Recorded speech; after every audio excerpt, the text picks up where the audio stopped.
Mwabantu mwe abagizi ba nabi kuko bahora abagizi ba nabi. Uyu mugabo yari afite umugore w'urwayi arangije ajya gushakira amafaranga mu bagizi ba nabi, aragenda baguza amafaranga aravuga ati ngiye mungurize amafaranga mande amafaranga ninyabona nzayabishura. Abagizi ba nabi kuko bamuha amafaranga baravuga bati akira amafaranga ujye kuvuza umugore wawe, ariko nutatwishyura tuzakugirira nabi. Umugabo afata amafaranga rwose barayamuhereza, dore rwose arimo kuyareba, barambwira bati pfundikira urimo kureba ibiki, amafaranga yacu aba yuzuye bo ntabwo twizeye, waje kutwaka amafaranga utatwizeye. Kumbe ko bari kumara amafaranga ndi kumwe yaciye inyuma yabo, arangije afata igipirizo akijyana kuri shampoo inyuma aho imodoka isohorera umwotsi. Umugabo rwose n'umutima mwiza aravuga ati nta kibazo rwose, ubwo mumpaye amafaranga ndabizeza ko amafaranga yawe nzayabasubiza. Uwo mugabo ati aya mafaranga nutayadusubiza twebwe nta mikino tugira, aya mafaranga tuba twayakuye mu biyobyabwenge, nutayadusubiza tuzakumira nabi, igihe twumvikanye icyo gihe ugomba kuyaduhera. Umugabo ati nta kibazo rwose amafaranga yanyu nzabaha kandi nzarenzaho n'inyungu nk'uko mubinsabye. Ngo ni ukuvuga ngo kumbi ngo gake atarazi icyo ni kimwe, nuko inyuma mu modoka yo bamaze gushyiramo igipirizo kuri shampoo bamaze gushyiraho igipirizo, ngo kwa kagabo kamaze gushyiramo igipirizo karangije kavuga kari guserebura n'umugore baraserebura rwose, baravuga bati amafaranga yacu rwose ntago ari gupfa kuyarya, amafaranga yacu rwose bisaba kuyakobokera, amafaranga dukora mu biyobyabwenge dukora mu biki ni ugupfa kuyarya nk'uko wishakiye.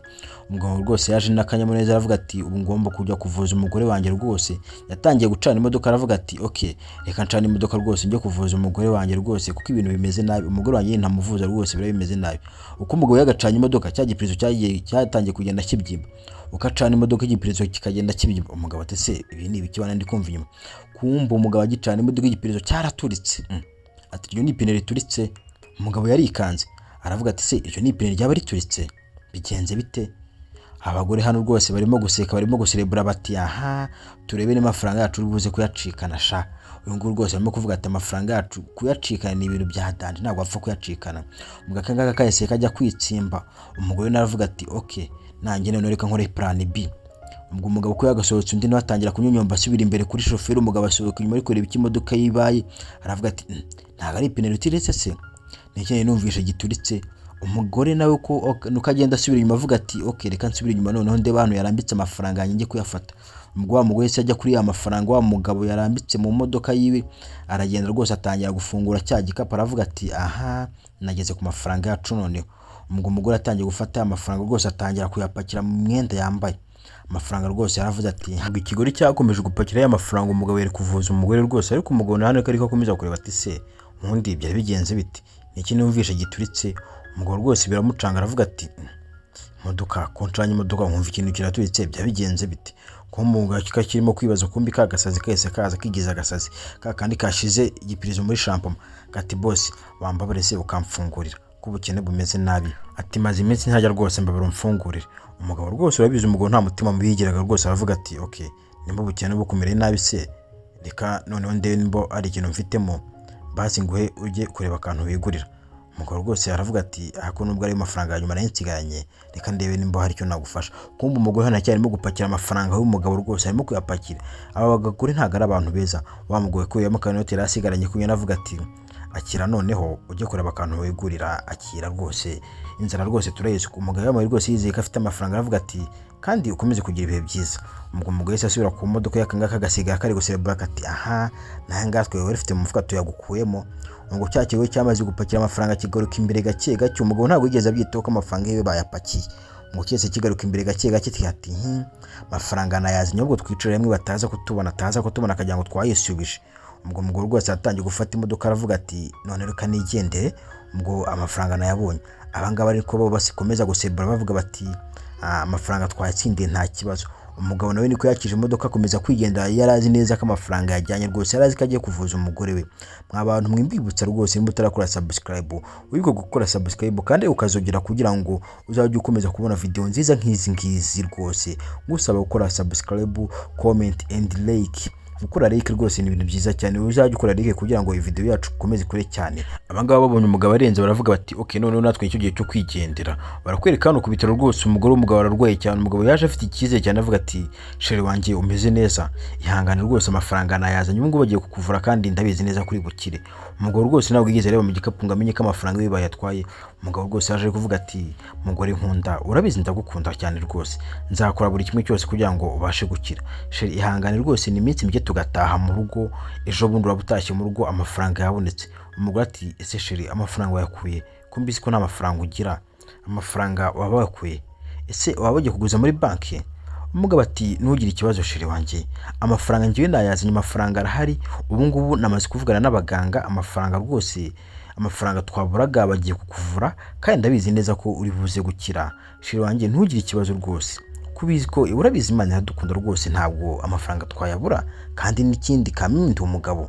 Umugore yarishimye cyane avuga ati sheri wanjye ni byiza rwose kuva wabonye amafaranga, ubu ngubu nanjye ngiye gutaha rwose dusubire mu rugo twishimye. Umugabo ati nta kibazo rwose, amafaranga ngayo. Umugabo ko yagafunguye igikapu, umugabo yarumiwe, yafunguye igikapu yakubiswe n'inkuba aravuga ati amafaranga agiye he?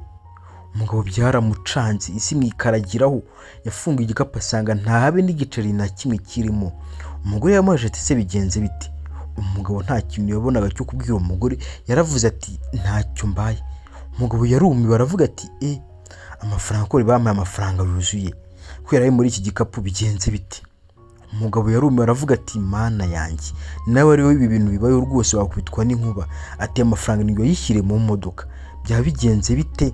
Umugabo rwose yarumiwe aravuga ati mada, kubw'ibintu mbonye rwose ndagiye rwose, ndumva binancanze. Umugore yavuze ati sheri wanjye wigenda, byihorere rwose, byo gushaka amafaranga byihorere, njye nta kibazo mfite sheri, byihorere rwose, nimba ayo mafaranga wayabuze ihangane rwose, wikomeza gupanika ibintu. Umugabo rwose we ntago ari hano rwose, umutima ntago uri hano, arimo kuvuga ati amafaranga ko mbizi ko nayazanye, amafaranga yagiye. Ati mada ihangane rwose, aya mafaranga nubwo nyabuze ariko ndabizi neza ko ndibuze kubona andi mafaranga. Kandi umugabo abwiye umugore ati mada noneho reka ngendere, ariko umugabo rwose bigaragara ko rwose umugabo yataye umutwe rwose, niba akimara kuguriza ari amafaranga rwose watuma umutwe umugore yasiga bawe ariko kuvuga ati disi umugabo wanjye n'ibiki bimubayeho bigenze bite? Ati sheri ndakwinginze ntukore ikintu kibi basi, si ubizi ko ngukunda, ntukore ikintu kibi. Ubwo umugabo yaraje rwose ari byamucanze kuko ibintu bimubayeho ntago ari ibintu bisanzwe. Ubwo hano barakwereka umuganga yaraje kwita ku murwayi rwose, wa mugabo abahuye na wa mugabo urimo gusohoka. Muganga aramubaza ati se bimeze bite, amafaranga ntabwo murayabona? Umugabo ati nta kibazo, amafaranga rwose tugiye kuyabona. Umuganga ati nimutabona amafaranga vuba uriya murwayi rwose arakomeza kuremba, ashobora no gupfa. Umugabo ati muga ihangane rwose, ngiye gukora uko nshoboye, amafaranga mu minsi mike turaba tuyabonye kandi ndabigusezeranya. Umuganga ati se amafaranga uri buzi ko yakorera wa mugabo we? Ati ndabizi barimo kubaka amafaranga menshi cyane, ariko nyine wihangane ushaka amafaranga, kuko uriya mugore natabona amafaranga iriya ndwara yanamwica pe. Umugabo ariko ati ndabizi cyane rwose ko iriya ndwara atari nziza pe, ndabizi ko ntabonye amafaranga uriya mugore wanjye yanapfa, niyo mpamvu ngomba gukora uko nshoboye kose amafaranga nkayabona. Ese uyu mugabo ko arimo kwiyebeza ibintu adashoboye, amafaranga arayakura? Amafaranga ya mbere yayafashe barayiba, aya kabiri arayakura he noneho? Ariko akomeza gukomeza umuganga ati muga ihangane rwose, amafaranga ndibuze kuyabona kandi ndagusezeranya ko mu minsi mike ndabanzanya amafaranga, ahubwo ikintu ngusabye wite ku mugore wanjye kandi ngiye gushaka amafaranga. Umugore none yagiye gushakira amafaranga yeho ko none hari ibibazo. Umugabo disi umuganga yaramurebye aravuga ati aha ibintu ni ibibazo. Umugabo disi hano barimo kukwereka rwose umuganga yakomeje kugenda kwita ku murwayi, kumbi batugoreye hano. Umuganga yagarutse wa mugabo yagarutse kuri bya bibandi sasa. Umugabo agarutse kuri ibyo bibandi rwose ubona ko yataye umutwe ari kuvuga ati amafaranga noneho ndayakoreye abandi. Ngo yagarutse kuri ba bagabo aravuga ati arabakomangira ngo haje cya kigori. Akimara kubona cya kigori rwose cyaje kigize sereya kitese, kandi uyu ngo yaje guteza ingaro. Kiramubwira kiti uje gukora iki hano? Amafaranga twaguhaye ntabwo yaraguhagije, uje gukora iki hano? Uje gufata andi mafaranga se? Amafaranga yacu ugomba kuyaduha we, nta mikino. Ubwo umugabo aratangira kwisobanura ati ya mafaranga mwamuhe rwose ninashyize mu gikapu narayabuze, ndabinginze rwose ni mu andi mafaranga, ndabinginze pe, ndabatakambiye. Umugore ati tuguha andi mafaranga? Urumva ibyo bintu bishoboka? Amafaranga mbe twaraguhaye urangije uragenda urayata, ngo none tuguha andi? Nta yandi mafaranga dushobora kuguha rwose. Umugabo ati basi ndangira boss wanyu ari njye kuyaka pe, nimba udashoboye kuyama ndangira boss wanyu. Akinjanga agiye gushaka boss, umugabo yese amugarura aturajya he? Ati nta hantu ugomba kujya rega, amafaranga nimba twaraguhaye imbere, nta yandi mafaranga dushobora kuguha, ahubwo ugenda ushaka amafaranga yacu uyatwishure, kuko ntabwo twakuhereza amafaranga inshuro ebyiri. Urumva ibyo bintu bishoboka se?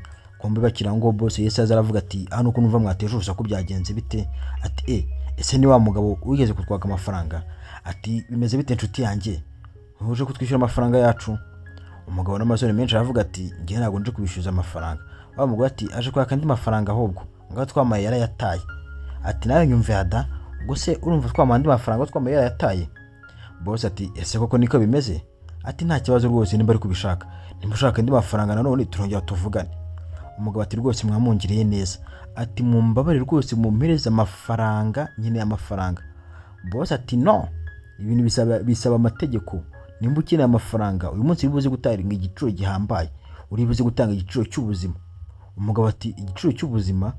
Ati ariko nta kibazo, ikintu cyose muri buze kunsaba ngenda gitanga, ariko amafaranga muyampereze. Aho ngabo batangiye gusaba ati wakwemera gutanga ubuzima bwawe ariko tukaguha amafaranga ukeneye ukavuza umugore wawe? Nimba wabyemera rwose nta kibazo, amafaranga turayaguha. Umugabo ati nta kibazo rwose, amafaranga muyampereze nanjye mutwara ubuzima bwanjye, ibyo ngibyo nta kibazo. Boss ati nta kibazo rwose pe, ubuzima bwawe ngiye kubutwara pe, wowe ndagutwara amafaranga, ndagutwara amafaranga turaguhereza rwose ntugire ikibazo. Ngiye nsezeranyije umuntu ikintu ndagikora, sinjya mbeshya. Umugabo ati rwose nimubikora murabumfashije pe, ndabinginze mubikore amafaranga rwose muhereze umugore wanjye. Boss ati ngiye ndindi ijambo ryanjye, amafaranga ndibuze kuyaguhereza. Umugabo rwose yaravuze ati nta kibazo rwose. Disi umugabo bimusabye gufata umwanzuro ukomeye wo gutanga ubuzima bwiwe kugira ngo atabare umugore we. Uyu mugabo rwose ntago yorohewe. Umugabo yarabyemera avuga ati nta kibazo rwose, mutwara ubuzima bwanjye ariko amafaranga muyampereze mvuze umugore wanjye. Ibi rwose byatangiye kumuseka cyane bivuga biti nta kibazo rwose turabutwara nyine, twatwaye bike se. Tugore ko hano kwa muganga aho umugore arwariye. Umugore rwose yarakomeje kwiheba ari kuvuga ati noneho ubuzima burandangiranye pe, umugabo wanjye amafaranga yakomeje kuyabura, ubu ngubu ndabigenza gute? Kumbi wa muganga nawe rwose aho ngaho harimo kugerageza kumutereza udustori basi dutuma aseka.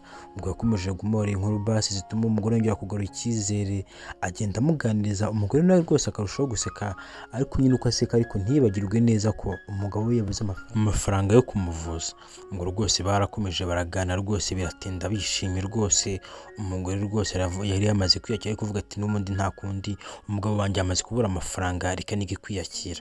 Ubwo muganga nawe gukomeza kumubwira ati ariko umukobwa muto ihangane rwose, ngenda bizi neza ko uri buze gukira kandi rwose ntukomeze kwiheba.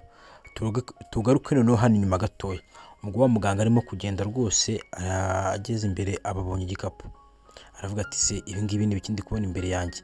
Ubwo yabonye igikapu hariho n'akanyandiko, aravuga ati ese ko mbona hariho n'akanyandiko reka ngasome, ese hari umuntu wabishyize hano ra? Muganga yarakebaguje buri umuntu bihasize, aravuga ati ibi ni ibiki bihanditse? Yarasomye aratungurwa, yarasomye ati aya mafaranga genda uyohereze umugore wanjye, ndetse umugore wanjye muze kumuvuza akire, ndabinginze mumfashe rwose, ibi bintu mubigire ibyanyu, ndabinginze pe, ngiye ntago mpari, gusa icyo ngusabye nuko umugore wanjye mugomba kumuvura agakira, dore amafaranga ngayo. Ubwo umugabo yari yazanye amafaranga mu gikapu rwose, amafaranga yari yayisize mu gikapu. Umuganga yari yabonye arumirwa aravuga ati wow, ndabona wa mugabo yabikoze, amafaranga yayazanye. Wa mugabo disi amafaranga yari yayazanye. Ubwo muganga yaragiye abibwira umugore, wa mugore avuga ati humura rwose ibintu ni amahoro, ubu ngubu amafaranga yabonetse, umugabo wawe amafaranga twabonye yayohereje. Umugore yese yishima aravuga ati wow, reka nze noneho mpamagara umugabo wanjye mushimire rwose kuko ibintu akoze ni ibintu byiza cyane. Ese ubundi umugabo wanjye amafaranga yaba yayakuye kuko? Ubwo umugore yatangiye guhamagara umugore rwose kugira ngo amushimire kubwo kuba yabonye amafaranga ndetse no gukomeza kumuzirikana. Ariko uko ahamagara umugabo akanga gufata telefone we ikaba kompoze. Umugore ati se byagenze bite, reka nongere muhamagare turebe nimba nimero irakomeza gucamo. Ariko rwose uko umugore akomeza kumuhamagara nimero ikanga gucamo rwose ikabyanga. Umugore nyine ubwo yakomeje guhamagara rwose akomeza kugerageza ariko nimero yanga gucamo. Umugore ati ese umugabo wanjye yabaye iki? Ati okay, nta kibazo buriya ndibuze kumuvugisha. Umuganga aramwitegereza avuga ati nta kibazo rwose uze kumuvugisha. Umugore ati nta kibazo muga, kandi noneho ndumva nishimye, mu gihe ava mu mvure ntaye mu rugo rwose ndumva nakumbiye mu rugo. Umuganga ati nta kibazo rwose, hari ibizami tugiye kumaze twagufata turi buze kukuvura rwose ntugire ikibazo. Umugore ati rwose nimugire vuba rwose, ahubwo ndumva ninze guhaguruka hano ngo ntahe mu rugo rwose ndumva nezerewe. Umuganga ati nta kibazo umukobwa wanjye, kandi ukomeze kwihangana uri buze gukira, turabyizeye kuva amafaranga habonetse uri buze gukira, ahubwo uburyamye kuko mu kanya abaganga bagiye kuza bagukurikirane bakwiteho ndetse indwara urwaye no iritikira rwose ntugire ikibazo. Ubwo muganga yamusize aryamye arangije aragenda. Ubwo ni ukuvuga ngo umugore we rwose yasigaye agerageza ahamagara umugore wiwe ngo arebe nimba yayifata.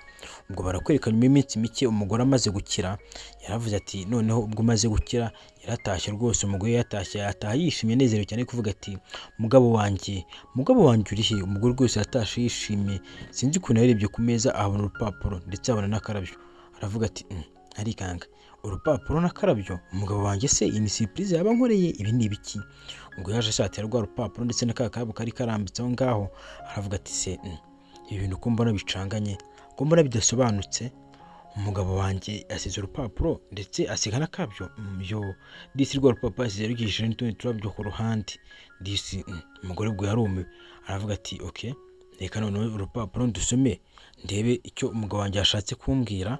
Umugabo wanjye rwose ntatana na surprise. Umugore atangiye kuvuga ati umugabo wanjye rwose ni surprise rwose atangiye kuntegurira. Ubwo yafunga urupapuro yitonze aravuga ati okay, reka noneho nsome urupapuro umugabo wanjye yaba yansigiye. Umugore yatangiye gukora urupapuro yitonze, atangira nyine kuvuga ati reka noneho ndusome ndebe icyo umugabo wanjye cyangwa se ubutumwa umugabo wanjye yaba yansigiye. Ubwo umugore atangiye kurusoma rwose yishimye ari guseka, atangira kurusoma bwo rwose. Umugore niko yatangiye kugenda arusoma ariko arushaho no guseka rwose, atari ku mugabo wanjye rwose arantungura. Ngo umugore rwose akomeza kugenda arusoma ati mugore wanjye. Ubwo umugabo yanditse agira ati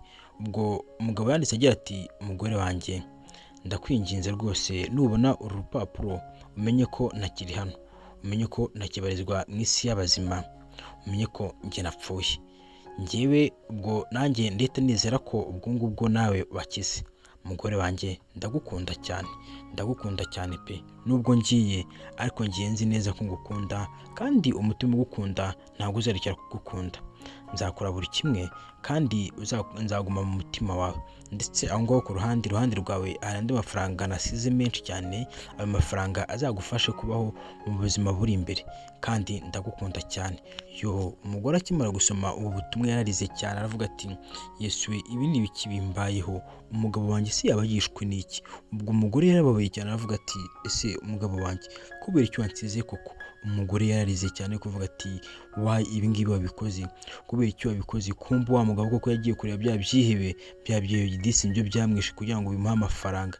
Mw'abantu mwe kujya mu byihebe ntabwo ari ikintu cyiza. Ikintu akuye mu byihebe ngo agiye gushakira amafaranga. Umugore yararize cyane rwose, aravuga ati ibi ni ibiki? Nuko umugore arebye ku ruhande abona disi umugore yari yasize n'andi mafaranga menshi cyane.